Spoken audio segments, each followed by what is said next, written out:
cultiver la culture de la citoyenneté et du civisme chez les jeunes. C'est l'objectif de l'initiative du ministre de la Jeunesse et des Sports, chargé de l'instruction civique et de la construction citoyenne. Elle vise à former les jeunes en matière d'assainissement et de reboisement. À suivre les détails avec Mohamed Sankari. Qu'est-ce qui bloque la consommation du Made in Mali? Pourquoi les produits transformés peinent à s'imposer face à ceux importés? Les promoteurs et les producteurs de ces produits bénéficient-ils d'accompagnement? Élément de réponse dans ce journal. Mesdames, Messieurs, bonjour et bienvenue à ce journal. Pour rendre la ville de Bamako plus coquette, le ministre de la Jeunesse et des Sports, chargé de l'instruction civique et de la construction citoyenne, met à contribution les jeunes. En effet, ce dimanche, sur la place du Cinquantenaire, la brigade citoyenne a été lancée. Il s'agit à travers cette initiative de former les jeunes du Mali en matière d'assainissement et de reboisement et bien d'autres actes citoyens. Mohamed Sankari.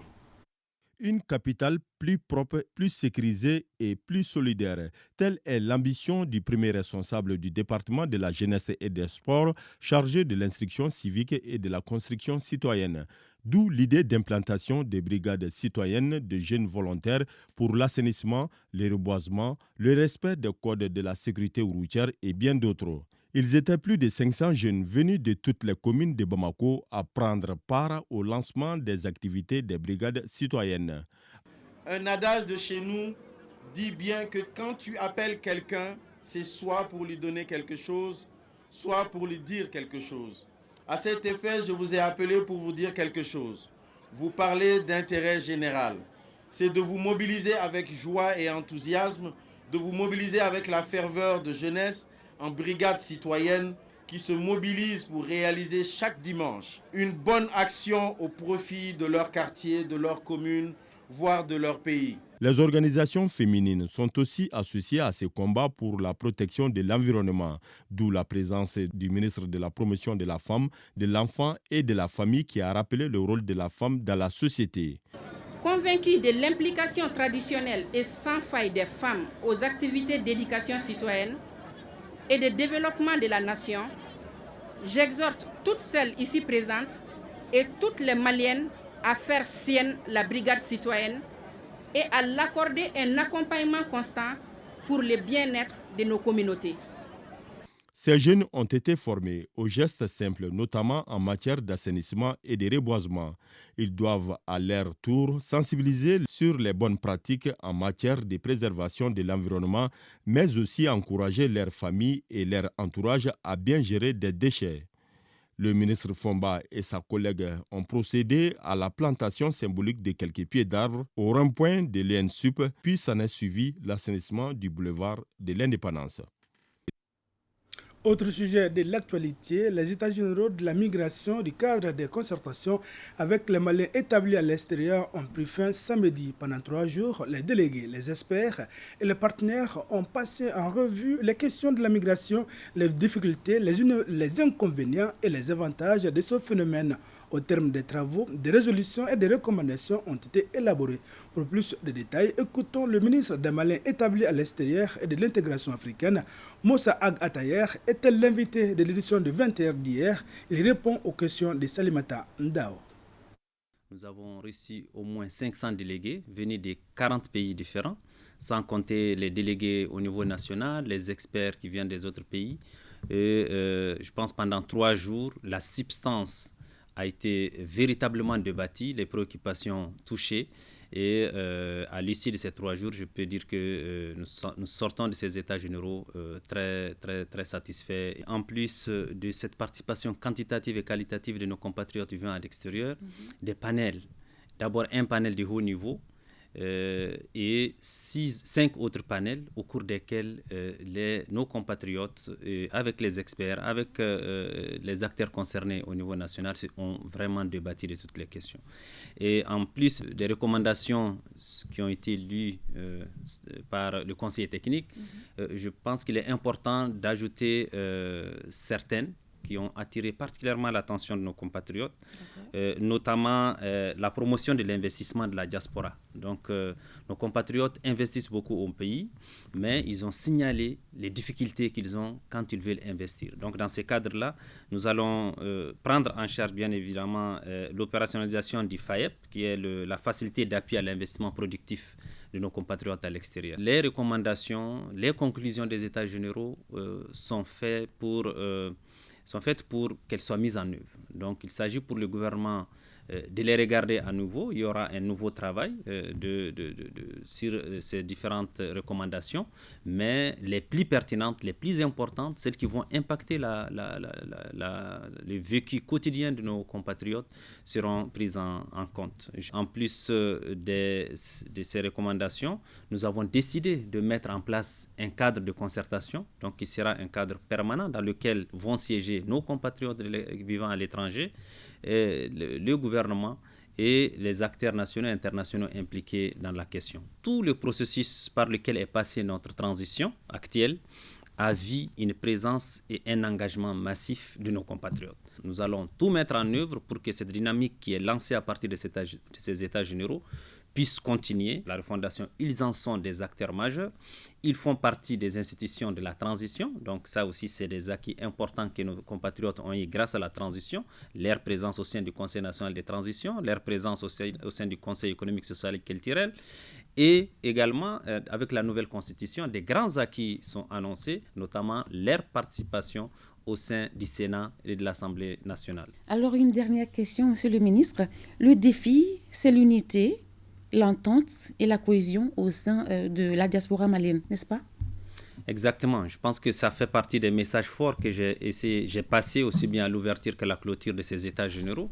Et l'occasion m'est offerte à nouveau à travers votre plateau pour lancer un appel vibrant à nos compatriotes vivant à l'extérieur, pour les appeler encore une fois de plus à l'unité, à resserrer les rangs et à faire de la cohésion en leur sein une priorité. Parce que certes, ils jouent un rôle important, ils apportent beaucoup au pays, mais les divisions qui traversent certaines organisations de nos compatriotes vivant à l'extérieur diminuent l'impact et la capacité qui pourraient être encore au-dessus de tout ça s'ils se mettaient ensemble. Je sais qu'un travail est en train d'être fait. Nous allons accompagner ce travail-là. Voilà, le consommer local. Pourquoi les produits locaux peinent à s'imposer face à ceux importés? La raison fondamentale est la perception négative que les citoyens ont de la qualité de ces produits. Or, les producteurs bénéficient de l'accompagnement du laboratoire de technologie alimentaire de l'Institut d'économie rurale. Mieux, les acteurs du domaine ont travaillé pour améliorer l'emballage de leurs produits et mettre en place un centre d'achat pour faciliter l'accès en matière de première nécessité. Donc, malgré tout, ils estiment que des accompagnements sont nécessaires pour soutenir les transformateurs locaux. Consommer local, un dossier signé Bemba Sibi. Du fonio au jus naturel en passant par les compléments alimentaires pour enfants, la liste des produits transformés localement est longue. 600 unités de transformation sont recensées et ce chiffre s'accroît de jour en jour. Cet engouement cache mal les réalités de la transformation des produits agricoles car le secteur est dominé à 98% par les femmes qui ont du mal à écouler leurs produits. Nos produits ne sont pas connus par la population lambda et la publicité, l'image, parler de ces vertus-là à la population pour les amener à consommer les produits qui sont naturels et bio. Pourtant, cette 7 ans d'existence produit 2 tonnes de mangue séchée et 10 000 bouteilles de jus par an. Malgré tout, elle peine à écouler ses produits. Un obstacle qu'avait surmonté en son temps Mme Mariko Fadima Sibi, une des pionnières dans le domaine. Elle y évolue depuis 35 ans et son unité transformée jusqu'à 150 tonnes de fonio par an. L'entreprise Ukodal s'est principalement tournée vers l'exportation. Et malheureusement, depuis quelques années, on nous demande de ne plus exporter. Donc déjà, on est en difficulté. Alors que le marché local n'est pas du tout très développé. Et cela est dû en partie à la perception négative que les citoyens ont de ces produits. Ceux rencontrés sont déjà partagés sur la question du consommer local ou importé. J'achète et consomme les produits fabriqués localement. J'invite tout le monde à faire pareil, car c'est bien pour l'économie. À mon avis, il n'y a pas d'usine moderne pour la transformation de nos produits, ce qui fait que ces produits restent à un niveau de transformation sommaire. C'est pourquoi je porte mon choix sur les produits importés. Les gens peut-être assimilent la présentation et puis la qualité. Ça n'a rien à voir. Je pense que c'est le Malien qui a en tête que les produits maliens ne sont pas de qualité.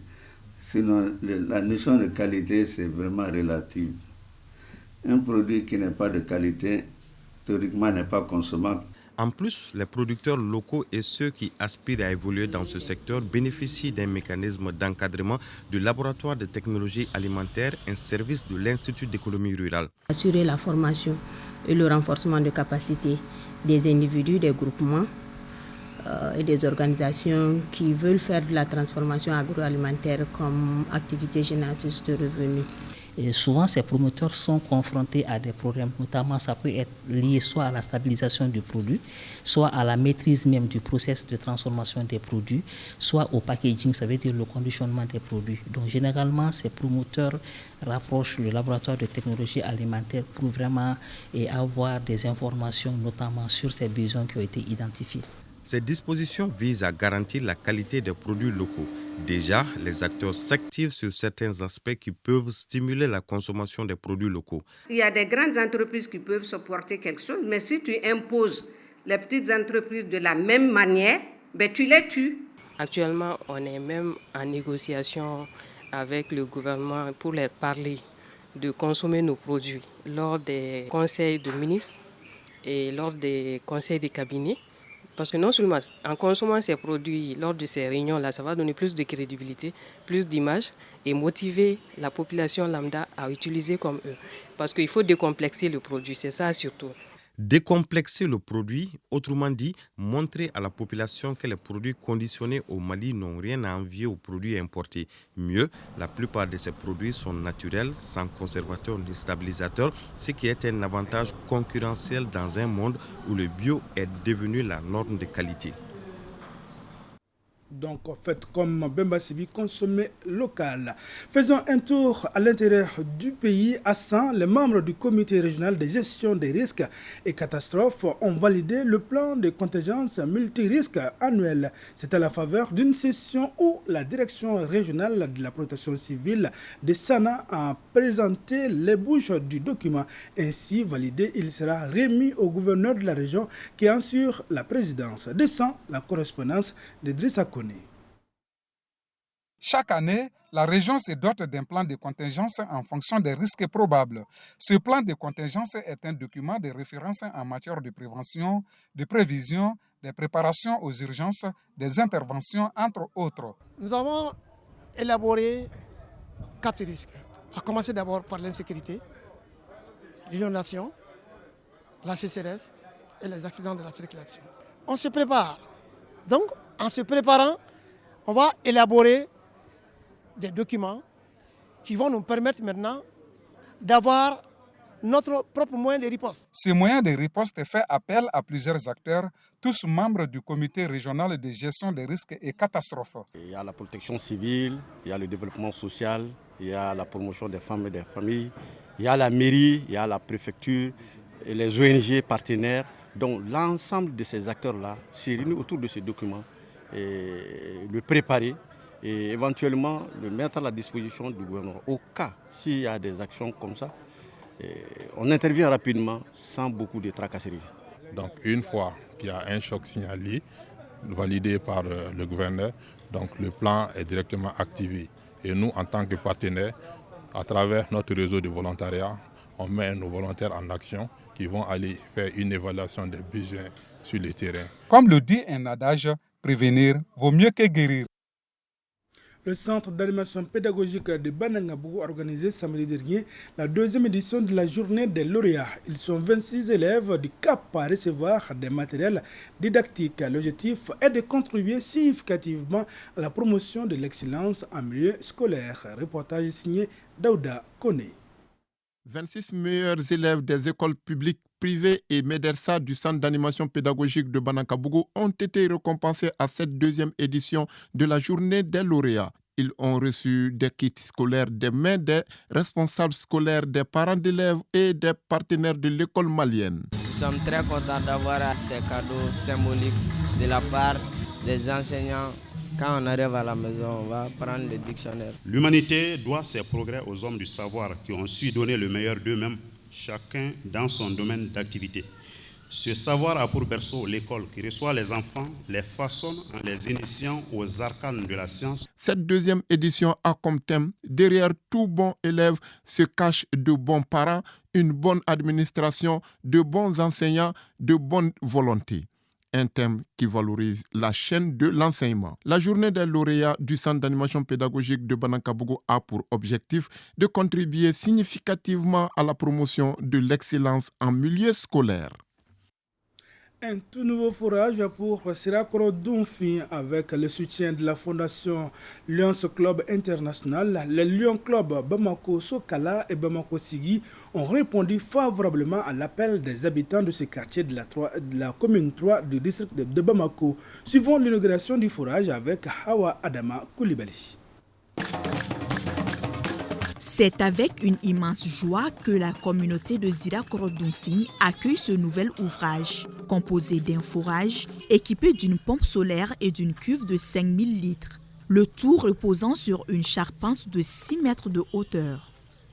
Le coût total de la réalisation, c'est 9 millions de francs CFA.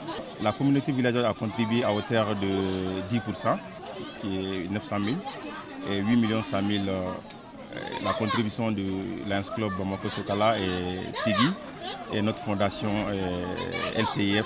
Cet ouvrage est le vôtre. Il est à vous.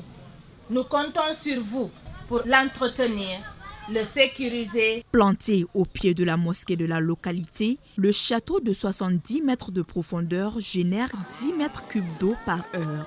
Un grand soulagement pour la communauté. Femmes, jeunes et vieux, tous ont exprimé leur satisfaction pour ce joyau hydraulique. Qui donne l'eau, donne la vie. Tous les villages se réjouissent aujourd'hui grâce à ces gestes. Pendant la saison sèche, parfois même avoir de l'eau pour les ablutions était compliqué. Tout ce calvaire est désormais un souvenir. Après Sirakoro-Dunfi, cap sur d'autres localités ayant sollicité le soutien du Lions Club, un club de service international composé d'hommes et de femmes bénévoles convaincus qu'on ne va pas bien loin si on ne fait pas quelque chose pour quelqu'un. C'est sur cette inauguration du forage à Sirakoro-Dunfi que prend fin ce journal.